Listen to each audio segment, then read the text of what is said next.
សូមគោរពស្វាគមន៍មកពុកម៉ែបងប្អូនមកចូលមកកាន់ Channel បាទ Happy Delin សម្រាប់ថ្ងៃនេះខ្ញុំមានរូបមន្តថ្មីមួយទៀតទេបាទ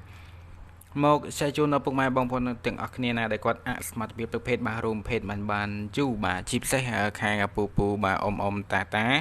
ដែលមានបញ្ហាខ្សោយផ្លូវភេទខ្លាំងមែនទែនអញ្ចឹងថ្ងៃនេះខ្ញុំសូមណែនាំមកគាត់បាទពិសានៅរូបមន្តមួយនេះទៅបានធានាថាកម្លាំងផ្លូវភេទរបស់ពុកម៉ែបងប្អូនអស់គ្នាកើនឡើង 100%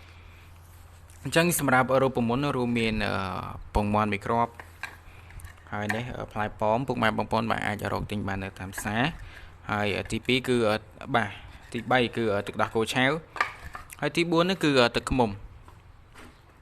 អញ្ចឹងសម្រាប់រូបមន្តបាទបើកម្លាំងសម្រាប់ប្រភេទរបស់ខ្ញុំមានតែប៉ុណ្្នឹងទេបាទអញ្ចឹងឥឡូវយើងទៅទស្សនាបាទពីរបៀបបាទធ្វើរូបមន្តនេះទាំងអស់គ្នាបាទអញ្ចឹងឥឡូវពុកម៉ែបងប្អូនបាទយើងធ្វើការកោសប៉មទៅបាទអញ្ចឹងយើងចាប់ផ្ដើមកោសទៅសម្រាប់ប៉មខ្ញុំដាក់តែប៉ុណ្្នឹងទេសម្រាប់ពុកម៉ែបងប្អូនទាំងអស់គ្នាអាចដាក់មួយបានបាទអាចដាក់មួយឬក៏ច្រើនជាងនឹងក៏បានដែរ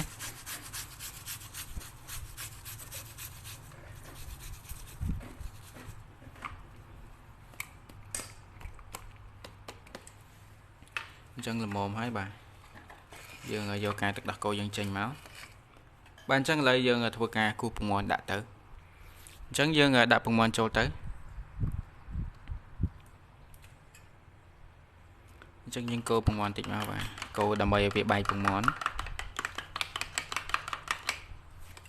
អញ្ចឹងយើងចាប់ផ្ដើមដាក់ប៉មដែលយើងបានកោសហើយនោះយើងដាក់ទៅ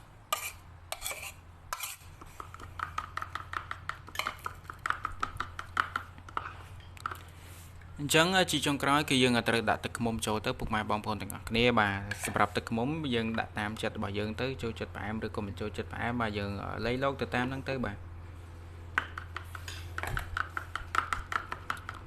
អញ្ចឹងយើងកូរវាបន្ថែមទៀតមកបាទអញ្ចឹងគឺយើងអាចពិសាបានហើយបាទយើងពិសាមុនពេលចូលគេងបាទរយៈពេល30នាទីហើយយើងពិសាជារៀងរាល់ថ្ងៃបាទយើងនឹងទទួលបាននៅកម្លាំងដ៏ខ្លាំងបាទអាចរួមភេទបានយូរជាមួយនឹងប្រពន្ធឬក៏ដៃគូរបស់យើងហើយបាទ